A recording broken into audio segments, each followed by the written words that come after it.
여러분, 지금 유럽에서 믿을 수 없는 일이 벌어지고 있습니다. 자기야, 한국행 항공권 나왔어.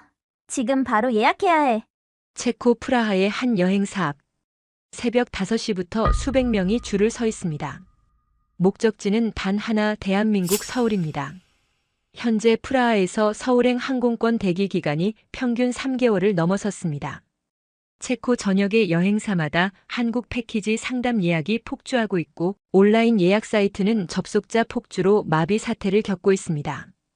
도대체 무슨 일일까요? 인천공항 1일 입국자 수가 20만 명을 돌파했습니다. 그중 동유럽 관광객 비율이 전년 대비 무려 800% 급증했습니다. 특히 체코인들의 한국 방문이 폭발적으로 증가하고 있습니다. 한국? 거기가 어디 있는 나라야? 케이팝 나라? 불과 1년 전만 해도 체코에서 한국은 지도에서나 찾아볼 수 있는 먼 나라였습니다. 그런데 지금은 신혼여행 1순위 국가가 되었습니다. 무엇이 유럽 사람들을 이토록 열광하게 만든 걸까요? 오늘은 프라하에서 온 신혼부부 마르틴과 카테리나의 이야기를 들려드리겠습니다. 한국에 대해 아무것도 몰랐던, 오히려 회의적이었던 이 부부가 일주일간의 한국 여행 후 완전히 다른 사람으로 돌아갔습니다. 그들의 눈에 비친 대한민국은 과연 어떤 모습이었을까요? 지금부터 그 놀라운 여정을 함께 따라가 보시겠습니다. 시작에 앞서 좋아요와 구독 눌러주시면 한국의 더 많은 이야기를 소개하는 데에 큰 힘이 됩니다. 안녕하세요. 저는 체코 프라하에서 온 마르틴입니다. 저는 소프트웨어 개발자로 일하고 있고 제 약혼녀 카테리나는 약사입니다. 우리는 결혼식을 2달 앞두고 신혼여행지를 정하는 문제로 꽤 오랜 시간 의견이 엇갈렸습니다. 카테리나는 한국 드라마를 즐겨보던 사람이었습니다. 어느 날부터인가 만날 때마다 한국 이야기를 꺼냈습니다. 카페에 앉아 있으면 한국 음악을 들었고 한국 화장품을 쓰기 시작했습니다. 처음엔 그저 취미 정도로 생각했습니다. 그런데 카테리나가 신혼여행지로 한국을 제안했을 때 저는 솔직히 이해가 되지 않았습니다. 신혼여행이라면 당연히 파리나 로마 아니면 그리스 같은 곳을 가야 한다고 생각했습니다. 유럽인들이 일반적으로 선택하는 그런 곳 말입니다. 저는 카테리나에게 물었습니다. 한국이 어디에 있는지 정확히 알기나 하냐고요. 중국 옆 작은 나라 분단 국가, 그것도 전쟁 위험이 있는 곳 아니냐고 말했습니다. 차라리 일본을 가자고 제안했습니다.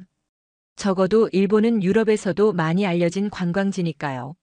하지만 카테리나는 고집을 꺾지 않았습니다. 최근 프라하에서 한국 여행이 엄청난 인기라는 것, 여행사마다 한국 패키지가 매진되고 있다는 것을 계속 이야기했습니다. 저는 그저 일시적인 유행이라고 생각했습니다. 결국 저는 타협안을 제시했습니다. 한국을 먼저 가더라도 다음 여행 때는 제가 원하는 곳으로 가자고 말입니다. 카테리나가 그 조건을 받아들이면서 우리의 한국 여행이 결정되었습니다. 항공권을 예약하는 과정은 예상보다 훨씬 어려웠습니다. 프라하에서 서울로 가는 직항편이 없어서 독일이나 오스트리아를 경유해야 했는데 그마저도 자리를 구하기가 쉽지 않았습니다. 여행사 직원은 최소 2달은 기다려야 한다고 했습니다. 저는 그때 처음으로 이상하다고 느꼈습니다. 한국이 그렇게 인기 있는 여행지였나 싶었습니다. 주변 친구들에게 물어봤더니 놀랍게도 3명이 이미 한국을 다녀왔다고 했습니다. 그들은 한결같이 다시 가고 싶다는 말을 했습니다. 친구 중 한 명은 제게 이렇게 말했습니다. 한국은 유럽 사람들이 상상하는 것과 완전히 다른 곳이라고 직접 가보기 전까지는 절대 이해할 수 없을 거라고 했습니다. 저는 그 말을 그냥 과장된 표현으로 받아들였습니다. 출발 전날 밤 저는 한국에 대해 인터넷으로 검색해 봤습니다. 서울의 야경 사진들이 나왔고 현대적인 건물들과 전통 궁궐이 함께 있는 모습이 보였습니다. 그래도 여전히 실감이 나지 않았습니다. 사진은 누구나 보정할 수 있으니까요. 카테리나는 여행 가방에 한국어 회화책을 넣었습니다. 기본적인 인사말이라도 배워가고 싶다고 했습니다. 저는 그런 카테리나를 보며 고개를 저었습니다. 영어가 통하는 곳이라고 들었는데 굳이 한국어까지 배울 필요가 있나 싶었습니다. 출발 당일 아침 프라하 공항은 생각보다 붐볐습니다. 체크인 카운터 앞에 줄을 서 있는데 앞뒤로 서 있는 사람들이 모두 한국행 비행기를 타는 사람들이었습니다. 젊은 커플들도 있었고 가족 단위 여행객들도 보였습니다. 탑승구 근처에서 저는 더 놀라운 광경을 목격했습니다. 최소 100명이 넘는 체코인들이 같은 비행편을 기다리고 있었습니다. 모두 한국으로 가는 사람들이었습니다. 이 정도면 단순한 유행이 아니라는 생각이 들기 시작했습니다. 비행기 안에서 옆자리에 앉은 체코인 부부와 이야기를 나눴습니다. 그들은 이번이 두 번째 한국 방문이라고 했습니다. 첫 번째 다녀온 후 너무 좋아서 다시 가게 되었다는 것입니다. 저는 그들에게 물었습니다. 도대체 한국에 무엇이 그렇게 좋았냐고요? 그 부부는 웃으며 대답했습니다. 직접 가보면 알게 될 거라고 말로는 설명하기 어렵다고 했습니다. 11시간의 비행 끝에 우리는 인천국제공항에 도착했습니다. 비행기 문이 열리는 순간 저는 제 생각이 완전히 바뀌기 시작할 줄은 전혀 몰랐습니다. 비행기에서 내리자마자 느껴지는 공기부터 달랐습니다. 시원하면서도 깨끗한 느낌이 들었고 통로를 따라 걸으며 벽면을 살펴보니 한글과 영어, 중국어, 일본어가 함께 표기되어 있었습니다. 이렇게 친절한 안내 표지판은 처음 봤습니다. 입국장으로 향하는 길목에서 잠시 멈춰 섰습니다.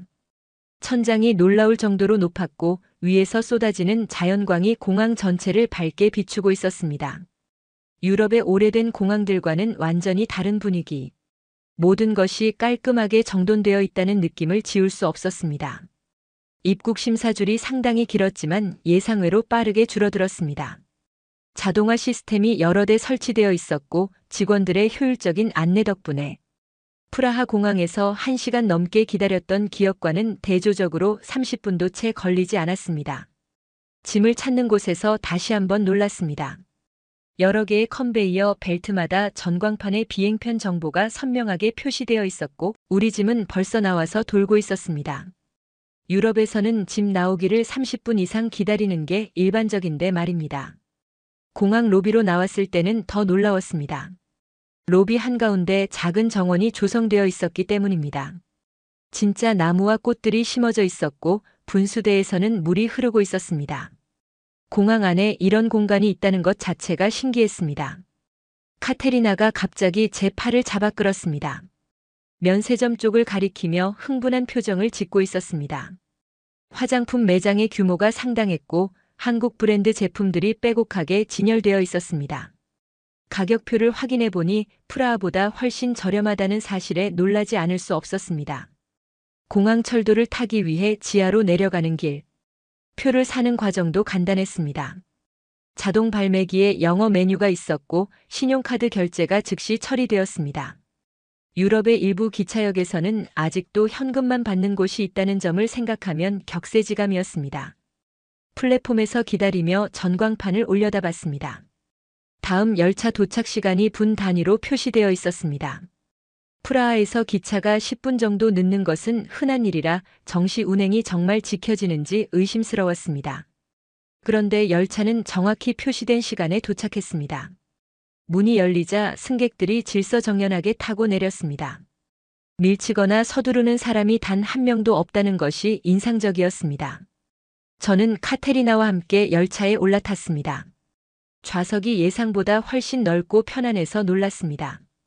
공항 철도라고 해서 딱딱한 의자를 생각했는데 완전히 다른 수준이었습니다. 각 좌석 옆에는 손잡이와 작은 선반이 있었고 캐리어를 놓을 공간도 넉넉하게 마련되어 있었습니다. 열차가 출발하자 안내방송이 흘러나왔습니다. 한국어로 시작해서 영어, 중국어, 일본어 순서로 이어지는 방송. 영어 발음이 명확해서 듣기 편했습니다. 유럽에서는 가끔 영어 안내가 너무 빨라서 알아듣기 힘든 경우가 있는데 말입니다. 창밖으로 펼쳐지는 풍경을 바라봤습니다. 정돈된 도로와 건물들이 눈에 들어왔습니다. 낙서나 지저분한 모습은 찾아볼 수 없었습니다. 유럽의 도시들도 충분히 아름답지만 이곳의 깔끔함은 차원이 달랐습니다. 휴대전화를 꺼내 와이파이를 켰습니다. 공항에서 받은 무료 와이파이 정보로 접속을 시도하자 열차 안에서도 거뜬히 연결되었습니다. 속도를 확인해 보니 영상 통화도 가능할 정도로 빠른 속도가 나왔습니다. 프라하 지하철에서는 인터넷이 아예 안 되는 것과 비교하면 놀라운 차이였습니다. 카테리나가 갑자기 탄성을 질렀습니다. 창밖으로 한강이 보이기 시작했기 때문입니다. 넓은 강 위로 여러 개의 다리가 걸쳐 있었고 강변에 조성된 공원에서는 자전거를 타는 사람들과 산책하는 사람들이 보였습니다. 서울역에 도착하기 직전 저는 이미 제 생각이 조금씩 바뀌고 있다는 것을 느꼈습니다. 공항에서 시내까지 오는 이 짧은 시간 동안 본 것만으로도 충분했습니다. 한국은 제가 상상했던 것과 완전히 달랐습니다. 훨씬 더 체계적이고 효율적인 나라였습니다. 열차가 멈추고 문이 열렸습니다. 우리는 드디어 서울의 중심부에 도착했습니다. 이제 진짜 여행이 시작되는 순간이었습니다. 호텔에 짐을 풀고 나오니 저녁 시간이었습니다. 프런트 직원이 추천해준 곳은 명동. 걸어서 10분 거리라는 말에 카테리나는 벌써 들뜬 표정이었고 저는 솔직히 피곤했지만 그녀를 따라 나섰습니다. 명동 거리에 들어서자마자 사람들의 물결에 휩쓸렸습니다. 금요일 저녁이라 그런지 젊은이들로 가득했습니다. 양쪽으로 늘어선 상점마다 환한 불빛이 켜져 있었고 어디선가 음악 소리가 흘러나왔습니다. 화장품 가게가 유독 많았습니다. 카테리나가 한 매장 앞에서 발걸음을 멈췄습니다. 진열된 제품들을 보더니 눈이 휘둥그레졌습니다. 프라하에서 보던 브랜드들인데 여기서는 절반 가격. 매장 안으로 들어가자 직원이 환하게 웃으며 우리를 맞이했습니다. 그런데 놀라운 일이 벌어졌습니다. 그 직원이 체코어로 인사를 건넨 것입니다. 간단한 인사말이었지만 발음이 제법 정확했습니다. 카테리나가 깜짝 놀라며 어떻게 체코어를 아느냐고 물었습니다. 직원은 미소를 지으며 최근 체코 손님이 많아서 기본 회화를 배웠다고 설명했습니다. 카테리나는 한참 동안 제품을 구경했습니다. 직원이 피부 타입을 물어보고는 적합한 제품을 골라주었고 샘플도 여러 개 챙겨주었습니다. 결제할 때 또 한 번 놀랐습니다. 카드를 내밀자 곧바로 결제가 처리되었습니다. 서명도 필요 없이 비밀번호만 누르면 끝. 거리를 더 걸으며 주변을 둘러봤습니다. 길거리 음식 노점들이 눈에 들어왔습니다. 호떡이라는 것을 파는 곳에서 달콤한 냄새가 풍겼습니다. 줄이 길게 늘어서 있었는데 사람들이 불평 없이 차례를 기다리고 있었습니다. 저도 궁금해서 뒤에 섰습니다. 순서가 되어 받은 호떡은 뜨거운 종이봉투에 담겨 나왔습니다. 한 입 베어 물자 달콤한 시럽이 입안에 퍼졌습니다. 바삭한 겉면과 쫄깃한 속의 조화가 일품이었습니다. 간단한 길거리 음식치고는 맛이 상당했습니다.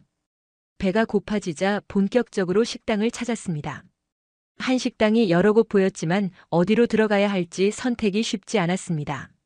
한 식당 앞에 걸린 메뉴판에 사진과 함께 영어 설명이 있어서 그곳으로 들어갔습니다. 식당 안은 거의 만석이었습니다. 직원이 우리를 2층으로 안내했습니다. 좌식 테이블이 나왔는데 방석이 푹신해서 다행이었습니다. 메뉴판을 훑어보니 삼겹살이 인기 메뉴인 듯 했습니다. 저는 그것을 주문했습니다. 고기가 나오자 직원이 직접 구워주기 시작했습니다. 불판 위에서 지글지글 소리를 내며 익어가는 고기를 보니 침이 고였습니다. 직원이 가위로 고기를 적당한 크기로 잘라주는 모습이 신선했습니다.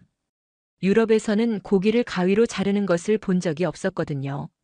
상추에 고기를 싸서 먹는 방법을 친절하게 알려주었습니다. 그대로 따라하니 입 안가득 풍미가 퍼졌습니다. 고기의 고소함과 상추의 아삭함, 그리고 쌈장의 깊은 맛이 어우러지면서 프라하에서 먹던 어떤 고기 요리와도 다른 경험을 선사했습니다. 반찬도 여러 가지 나왔습니다. 김치, 콩나물, 무채 같은 것들. 모두 공짜라고 하더군요. 유럽에서는 빵 한 조각도 따로 돈을 받는데 말입니다. 더 놀라운 것은 반찬이 떨어지면 더 달라고 할 수 있다는 점이었습니다. 식사를 마치고 밖으로 나오니 밤이 제법 깊어 있었습니다. 시계를 보니 밤 11시가 넘었는데도 거리는 여전히 사람들로 붐볐습니다. 여자들이 혼자 걷는 모습도 많이 보였습니다. 프라하에서는 밤늦은 시간에 혼자 다니는 것을 권하지 않는데 이곳은 분위기 자체가 달랐습니다. 한강으로 가보자는 카테리나의 제안이 나왔습니다. 택시를 잡으려 했는데 호텔 직원이 알려준 앱으로 쉽게 호출할 수 있었습니다. 몇 분 만에 택시가 도착했고 기사님은 친절하게 문을 열어주었습니다. 한강공원에 도착했을 때 또 한 번 놀랐습니다. 자정이 가까운 시간인데도 사람들이 꽤 있었습니다. 치킨을 먹는 사람들, 자전거를 타는 사람들, 그냥 산책하는 사람들이 곳곳에 보였습니다. 이 시간에 이렇게 평화로운 분위기라니 믿기지 않았습니다. 편의점이 보여서 안으로 들어갔습니다. 직원에게 맥주와 치킨을 어디서 사느냐고 물으니 바로 여기서 배달 주문이 가능하다는 답이 돌아왔습니다. 앱을 보여주며 설명해 주는데 몇 번의 터치만으로 주문이 완료되었습니다. 강변 벤치에 앉아 기다렸습니다. 정말로 20분 만에 배달원이 도착했습니다. 뜨거운 치킨과 차가운 맥주를 받아들고 한강을 바라보며 한입 베어 물었습니다. 그 순간 저는 이해했습니다. 왜 사람들이 한국을 좋아하는지. 이런 자유로움과 안전함이 공존하는 곳이 흔하지 않다는 것을 말입니다. 다음 날 아침 일찍 눈을 떴습니다. 카테리나가 북촌 한옥마을에 가고 싶다며 잠에서 깨워놓고는 서둘러 준비했습니다. 인터넷에서 본 사진이 너무 예뻤다는 것. 저는 사실 오래된 집들을 보러 가는 것에 큰 기대는 없었습니다. 프라하에도 오래된 건물은 넘쳐나니까요. 지하철을 타고 안국역에서 내렸습니다. 지하철역이 깨끗했고 표지판도 잘 되어 있어서 길을 찾기 수월했습니다. 역에서 나와 언덕길을 오르기 시작하니 골목길이 나타났습니다. 양쪽으로 낮은 기와집들이 늘어서 있었습니다.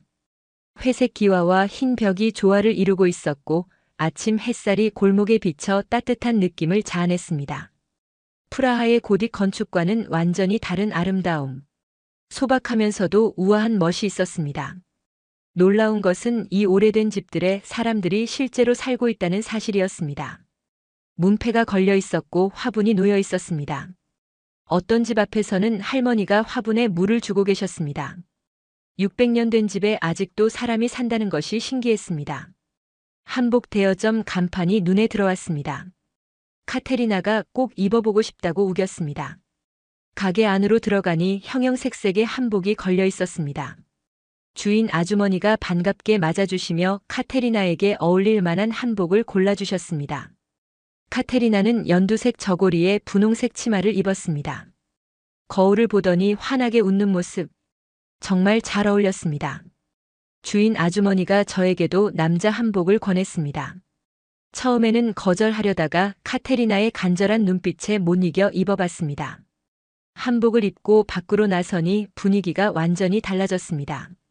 마치 시간을 거슬러 올라간 듯한 착각이 들었습니다. 다른 관광객들도 한복을 입고 사진을 찍고 있었고 유럽 사람들도 꽤 많이 보였습니다. 경복궁으로 향했습니다. 한복을 입으면 입장료가 무료라는 안내판을 봤습니다. 이런 혜택도 있다는 것이 좋았지만 전통 의상을 입은 사람들에게 자국 문화재를 무료로 개방한다는 발상 자체가 인상적이었습니다. 궁궐 안으로 들어서자 넓은 마당이 펼쳐졌습니다. 정면으로 큰 전각이 보였고 그 뒤로 산이 배경을 이루고 있었습니다. 건축물과 자연이 이루는 조화. 프라하 성과는 다른 웅장함이 느껴졌습니다. 근정전이라는 건물 앞에 섰습니다. 설명판을 읽어보니 왕이 정사를 보던 곳이라고 했습니다. 기둥과 처마의 곡선이 아름다웠습니다. 못 하나 사용하지 않고 지은 건축물이라는 설명에 놀라지 않을 수 없었습니다. 600년 전 기술로 이런 건물을 지었다니 믿기지 않는 일이었습니다. 경회루라는 연못 위의 누각이 특히 눈길을 끌었습니다. 물에 비친 건물의 모습이 한 폭의 그림 같았습니다. 카테리나가 사진을 찍느라 정신이 없었고 저도 여러 장 담아두었습니다. 궁궐을 둘러보는 동안 한국의 역사를 조금씩 알아갔습니다. 안내판마다 영어 설명이 잘 되어 있었고 곳곳에 자원봉사자들이 있어서 질문하면 친절하게 답해 주었습니다. 한 자원봉사자 할아버지는 영어가 유창했고 한국 역사에 대한 자부심이 대단했습니다. 궁궐을 나와 인사동 쪽으로 걸어갔습니다. 한복을 반납하고 평소 옷으로 갈아입었습니다. 인사동 거리는 전통 찻집과 기념품 가게들이 빼곡했습니다. 한지로 만든 제품들이 많았는데 수작업으로 만든 것이 분명했습니다. 한 찻집에 들어가 전통차를 주문했습니다. 대추차가 나왔는데 따뜻하고 은은한 단맛이 좋았습니다. 찻집 주인 할머니가 차를 내오시며 한국 전통차에 대해 설명해 주셨습니다. 영어가 서툴렀지만 정성껏 설명하려는 모습에서 진심이 느껴졌습니다. 창밖을 보니 현대식 건물들 사이에 한옥이 섞여 있는 모습. 오래된 것과 새 것이 이렇게 자연스럽게 공존하는 풍경이 신기했습니다. 프라하도 오래된 도시지만 여기는 과거와 현재가 훨씬 더 가까이 붙어 있다는 느낌이 들었습니다. 점심때가 되어 인사동의 한식당에 들어갔습니다. 한정식을 주문했더니 작은 접시들이 테이블 가득 나왔습니다. 하나하나 맛을 보니 각각 다른 풍미. 김치도 여러 종류가 있었고 나물도 다채로웠습니다. 이렇게 많은 반찬이 나오는 식사는 처음이었습니다. 식사를 마치고 나오니 오후 햇살이 따사로웠습니다. 카테리나가 제 팔을 잡으며 말했습니다. 한국이 정말 아름답다고 오길 잘했다고. 저도 고개를 끄덕였습니다. 이제는 저도 인정할 수밖에 없었습니다. 한국은 생각했던 것보다 훨씬 더 매력적인 나라였습니다. 호텔 직원이 추천해 준 곳은 광장시장이었습니다. 전통시장을 꼭 가봐야 한다는 말에 처음엔 별 기대가 없었습니다. 프라하에도 재래시장이 있었고 시장이란 곳이 대체로 비슷하지 않을까 생각했기 때문입니다. 하지만 카테리나가 가고 싶어 했고 저는 그녀를 따라 나섰습니다. 지하철 종로 가역에서 내려 시장 입구로 들어서는 순간 엄청난 활기에 압도당했습니다. 사람들의 목소리와 음식 굽는 소리, 상인들의 호객 소리가 뒤섞여 마치 하나의 거대한 교향곡처럼 들렸습니다. 좁은 통로 양쪽으로 빼곡하게 늘어선 노점들 사이를 걷다 보니 어느새 먹거리 골목에 도착해 있었습니다. 빈대떡 굽는 냄새가 코를 자극했고 저도 모르게 그쪽으로 발길이 향했습니다. 할머니 한 분이 커다란 철판에서 노련한 손놀림으로 빈대떡을 굽고 계셨는데 반죽을 철판에 부으면서 지글지글 소리와 함께 고소한 냄새가 사방으로 퍼졌습니다. 하나 달라고 주문하자 할머니는 갓 구운 빈대떡을 접시에 담아 간장 소스와 함께 건네주셨습니다. 한입 베어 물자 겉은 바삭하면서도 속은 촉촉한 식감이 입안 가득 퍼졌고 숙주와 고기의 조화가 프라하에서 먹던 팬케이크와 비슷하면서도 완전히 다른 깊은 맛을 냈습니다. 옆 가게에서는 육회를 팔고 있었는데 생고기를 먹는다는 것이 처음엔 망설여졌지만 다른 손님들이 맛있게 먹는 모습을 보고 용기를 냈습니다. 주문하자 할머니가 신선한 고기를 썰어서 양념과 함께 손수 비벼주셨고 떠서 입에 넣는 순간 부드럽고 고소한 맛이 퍼지면서 참기름 향과 배, 자세 식감이 어우러져 생고기에 대한 모든 편견을 날려버렸습니다. 김밥 가게 앞을 지나는데 사람들이 길게 줄을 서 있어서 유명한 집이라는 생각에 저도 뒤에 섰습니다. 순서가 되어 김밥을 주문하자 아주머니의 빠른 손놀림이 눈앞에서 펼쳐졌는데 재료를 올리고 마는 과정이 마치 오랜 세월 갈고 닦은 예술 작품을 만드는 것처럼 보였습니다. 받아서 한 줄 먹어보니 단무지, 햄, 계란, 시금치가 들어있었고 참기름 향과 적당히 단 밥이 조화를 이루면서 간단한 음식임에도 불구하고 맛의 균형이 훌륭했습니다. 떡볶이 가게도 들렀는데 빨간 떡볶이가 끓고 있었고 매운 냄새가 났지만 카테리나가 먹어보자고 해서 조금만 달라고 주문했습니다. 할머니가 웃으며 떡볶이를 담아주셨고 첫 입은 달콤하면서 약간 매운 정도여서 괜찮았는데 먹을수록 매워지면서 땀이 났지만 이상하게 계속 손이 갔습니다. 이게 바로 한국 음식의 중독성이구나 싶었습니다. 시장을 돌아다니며 여러 가게를 구경하는 동안 한복 원단을 파는 곳과 전통 그릇을 파는 곳도 보였고 카테리나가 예쁜 접시 몇 개를 골라 흥정을 해보니 상인이 웃으며 가격을 조금 깎아주셨습니다. 한 할머니 가게 앞을 지나는데 손짓을 하시더니 맛보라며 튀김 하나를 공짜로 내미셨습니다. 감사하다고 하고 받아먹은 고구마 튀김은 달고 바삭했고 할머니와 눈이 마주치자 말은 통하지 않았지만 따뜻한 미소가 마음으로 전해졌습니다. 어디서 왔냐고 물으시길래 체코라고 했더니 고개를 끄덕이시며 멀리서 왔다며 하나를 더 주시는데 이런 인심이 바로 한국의 정이구나 싶어 가슴이 따뜻해졌습니다. 시장 안쪽으로 더 들어가니 분위기가 조금 달라지면서 옷감을 파는 가게들이 많아졌고 할머니들이 재봉틀을 돌리며 옷을 만들고 계셨는데 몇십 년간 이 일을 해오셨을 것 같은 노련한 손놀림이 인상적이었습니다. 한 가게 앞에 앉아 잠시 쉬면서 다리의 피로를 풀었지만 시장 특유의 활기가 오히려 에너지를 주었습니다. 배가 불렀지만 카테리나가 호떡을 먹고 싶다고 해서 호떡 가게를 찾아갔고 아저씨가 반죽을 철판에 올려놓고 눌러서 구우니 뜨거운 호떡 속에서 흑설탕과 견과류가 나왔습니다.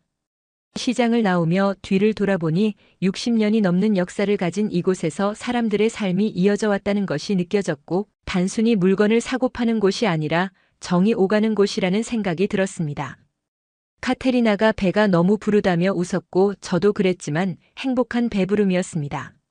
시장에서 먹은 음식들은 비싸지도 않았지만 맛과 정성은 가득했고 이런 것이 진짜 한국의 맛이구나 싶었습니다.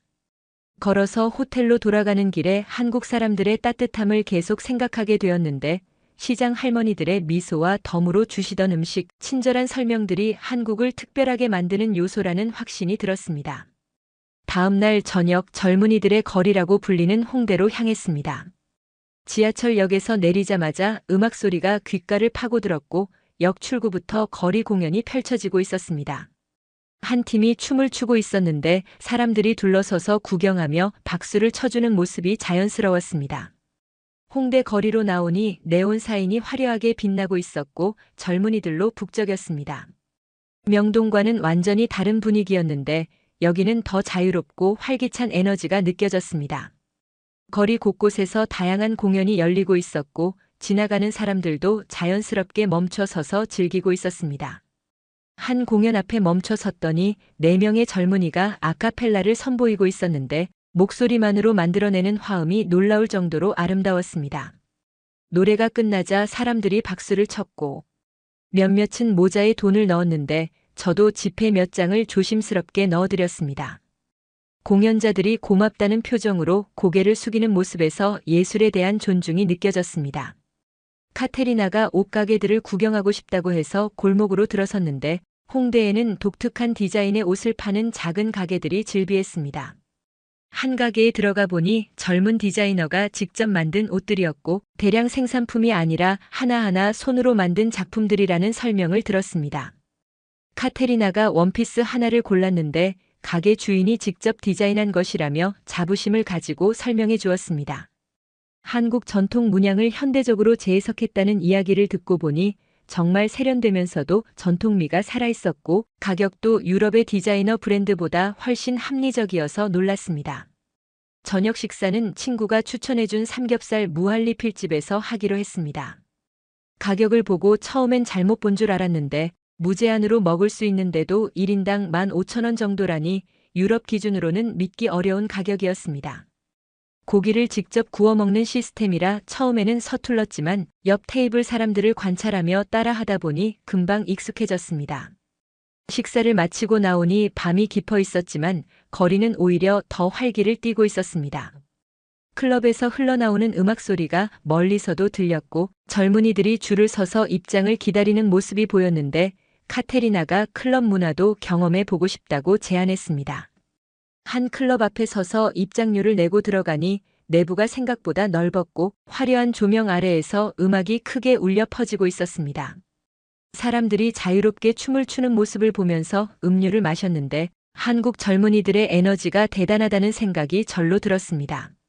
춤 실력도 뛰어났을 뿐만 아니라 음악을 온몸으로 즐기는 모습이 정말 자유로워 보였고 프라하의 클럽과는 또 다른 분위기였습니다.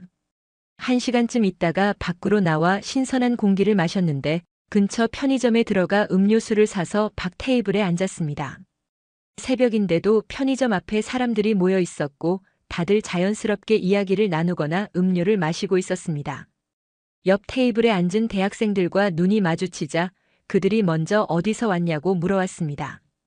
체코에서 왔다고 하니 반가워하면서 프라하에 가보고 싶다는 이야기를 했고 잠시 한국 생활에 대해 대화를 나누는 동안 그들의 유창한 영어 실력과 외국인에 대한 친근함이 인상적이었습니다. 젊은 세대의 개방성과 글로벌 마인드가 한국의 미래를 보여주는 것 같았습니다. 그들과 헤어지고 거리를 더 걷다 보니 벽화가 그려진 골목이 나타났는데 예쁜 그림들이 벽마다 펼쳐져 있어서 카테리나가 연신 사진을 찍었습니다. 작은 카페가 보여서 들어갔더니 2층 창가 자리에서 홍대 거리가 내려다 보였고 새벽 2시가 넘었는데도 여전히 많은 사람들이 거리를 오가고 있었습니다. 커피를 마시며 카테리나와 오늘 하루를 되돌아봤는데 한국의 젊은이들이 가진 에너지와 자유로움이 정말 대단하다는데 의견이 일치했습니다. 홍대에서 본 창의성과 활력이 한국이라는 나라의 미래를 밝게 만드는 원동력이라는 생각이 들었고, 이런 문화가 한국을 더욱 매력적으로 만드는 것 같았습니다. 호텔로 돌아가는 택시 안에서 창밖을 바라보니 서울의 밤은 여전히 밝게 빛나고 있었습니다. 24시간 깨어있는 도시라는 표현이 과장이 아니라는 것을 실감했고, 그 안에서 사람들이 각자의 방식으로 자유롭게 살아가는 모습이 부러웠습니다. 프라하도 아름다운 도시지만 한국은 전통과 현대, 질서와 자유가 이렇게 조화롭게 공존할 수 있다는 것을 보여주고 있었습니다. 마지막에서 두 번째 날 서울 근교인 수원으로 당일치기 여행을 떠났습니다. 호텔 직원이 추천해준 곳으로 지하철로 1시간 거리라고 했는데 멀지 않아서 부담 없이 다녀올 수 있을 것 같았습니다. 아침 일찍 지하철을 탔더니 출퇴근 시간이라 사람들이 꽤 많았지만 모두 질서정연하게 승하차했습니다. 놀라운 것은 지하철 안에서 큰 소리로 통화하는 사람이 단 한 명도 없었다는 점인데 모두 조용히 스마트폰을 보거나 책을 읽고 있었습니다. 이런 시민의식이 한국 사회를 지탱하는 힘이라는 생각이 들었습니다. 수원역에 도착해서 화성 행궁으로 가는 버스를 탔는데 버스 안에서도 교통카드로 간편하게 결제할 수 있었습니다. 한국에 온 이후로 현금을 거의 쓸 일이 없었는데 모든 것이 카드나 스마트폰으로 해결되는 편리함이 일상 곳곳에 스며들어 있었습니다. 화성 행궁에 도착하자 입구부터 웅장한 느낌이 밀려왔는데 붉은 기둥과 화려한 단청이 경복궁과는 또 다른 매력을 풍겼습니다. 행궁 안으로 들어서니 여러 건물들이 잘 보존되어 있었고 설명판을 읽어보니 정조 임금이 아버지 사도세자를 기리기 위해 자주 찾던 곳이라는 내용에 가슴이 먹먹해졌습니다. 아들이 아버지를 그리워한 마음이 200년이 지난 지금도 이렇게 전해지다니 말입니다.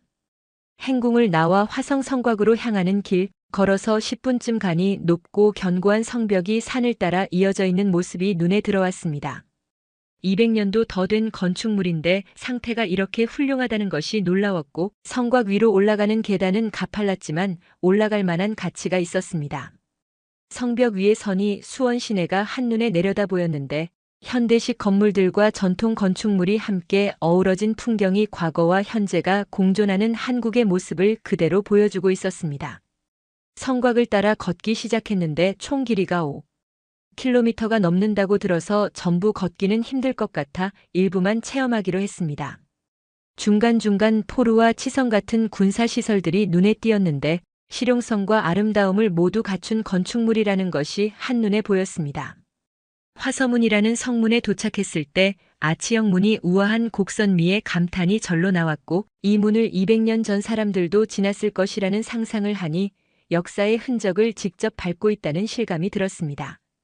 점심때가 되어 수원이 유명하다는 갈비를 먹으러 갔는데 한식당에 들어가니 손님들로 가득 차 있었고 대부분 현지인들이어서 맛집이 맞다는 확신이 들었습니다. 갈비가 나왔을 때 양념이 발라진 고기의 윤기가 식욕을 자극했고 직접 구워 먹는 방식이라 고기를 불판에 올리자 달콤한 냄새가 사방으로 퍼졌습니다. 익은 고기를 한 입 베어 물자 부드러우면서도 양념의 단맛과 짭조름함이 완벽한 조화를 이루고 있었고 프라하에서 먹던 어떤 고기 요리보다도 맛있었습니다. 카테리나도 계속 감탄하면서 고기를 먹었는데 이 맛을 체코에서도 맛볼 수 있으면 좋겠다는 이야기를 할 정도였습니다. 식사를 마치고 다시 거리로 나왔더니 오후 햇살이 따사로웠고 수원천이라는 작은 하천을 따라 산책로가 조성되어 있었습니다. 물이 맑았고 잉어들이 헤엄치고 있었는데 도심 한가운데 이런 자연 공간이 있다는 것이 인상적이었습니다. 벤치에 앉아 잠시 쉬면서 주변을 둘러보니 시민들이 산책하거나 자전거를 타며 여유를 즐기고 있었습니다. 호텔로 돌아가는 지하철 안에서 오늘 하루를 되돌아봤습니다.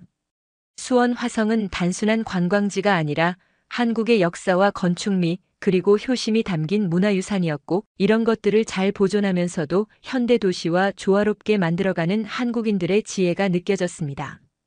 카테리나도 오늘이 가장 의미 있는 날이었다고 말했는데 저도 같은 마음이었습니다. 마지막 날 아침 짐을 싸면서 벌써 떠나야 한다는 사실이 아쉬웠습니다. 일주일이라는 시간이 어떻게 이렇게 빨리 지나갔는지 믿기지 않았고 카테리나도 같은 마음인지 계속 한숨을 쉬었습니다. 호텔을 체크아웃하고 로비로 내려가니 직원들이 친절하게 인사를 건넸고 한국 여행이 어땠냐고 물어봤습니다. 최고였다고 대답하자 그들도 환하게 웃으며 또 오라는 말을 해주었는데 그 진심 어린 환대가 마지막까지 마음을 따뜻하게 만들었습니다. 공항으로 가는 공항철도에 오르니 일주일 전 처음 이 열차를 탔을 때가 떠올랐습니다. 그때는 한국에 대해 회의적이었고 별 기대도 하지 않았는데 지금은 완전히 다른 마음으로 이 자리에 앉아 있었습니다. 창밖으로 지나가는 서울의 풍경을 하나하나 눈에 담으려고 애썼습니다. 인천공항에 도착해서 체크인을 하는 동안에도 공항 곳곳을 둘러봤습니다. 처음 도착했을 때는 그저 깨끗하고 큰 공항이라고만 생각했는데 이제는 이곳에 담긴 배려와 효율성이 보였습니다. 출국 심사를 마치고 면세구역으로 들어가니 카테리나가 마지막으로 화장품을 더 사고 싶다고 했습니다. 면세점에서 쇼핑을 하는 동안 저는 서점에 들러 한국에 관한 책 몇 권을 샀습니다. 한국어 학습서도 하나 골랐는데 돌아가서 공부해보고 싶다는 생각이 들었기 때문입니다. 다음에 다시 올 때는 간단한 한국어라도 할 수 있으면 좋겠다는 마음이었습니다. 탑승 시간이 다가오자 게이트 앞에서 마지막으로 서울을 바라봤습니다. 유리창 너머로 보이는 활주로와 하늘, 그리고 저 멀리 보이는 도시의 스카이라인이 눈에 들어왔고 일주일 동안 이곳에서 경험한 모든 순간들이 주마등처럼 스쳐 지나갔습니다. 비행기에 탑승하면서 카테리나에게 말했습니다. 내 말이 맞았다고 한국에 와서 정말 잘했다고 말입니다. 카테리나는 처음부터 알고 있었다는 듯이 웃으며 내 손을 꼭 잡았고 우리는 다시 오자고 약속했습니다. 11시간의 비행 끝에 프라하에 도착했을 때 모든 것이 낯설게 느껴졌습니다. 공항도 거리도 심지어 집까지도 예전과 같은데 제 눈에는 다르게 보였습니다. 한국에서의 경험이 제 시각을 완전히 바꿔놓은 것입니다. 집에 돌아온 첫날부터 친구들과 가족들에게 한국 이야기를 쉬지 않고 했습니다. 사진을 보여주고 음식 이야기를 하고 사람들의 친절함을 설명했는데 모두 놀라워하면서 자기들도 가고 싶다는 반응을 보였습니다. 특히 제가 처음에 반대했다가 완전히 마음을 바꿨다는 이야기를 하자 더욱 관심을 보였습니다. 일주일 후 카테리나가 한국어 학원에 등록했다는 소식을 전해왔고 저도 온라인 한국어 강좌를 신청했습니다. 주말마다 함께 한국 식당을 찾아다니기 시작했는데 프라하에도 한국 식당이 몇 군데 있다는 것을 그때 알았습니다. 한국에서 먹던 그 맛은 아니었지만 그리움을 달래기에는 충분했습니다.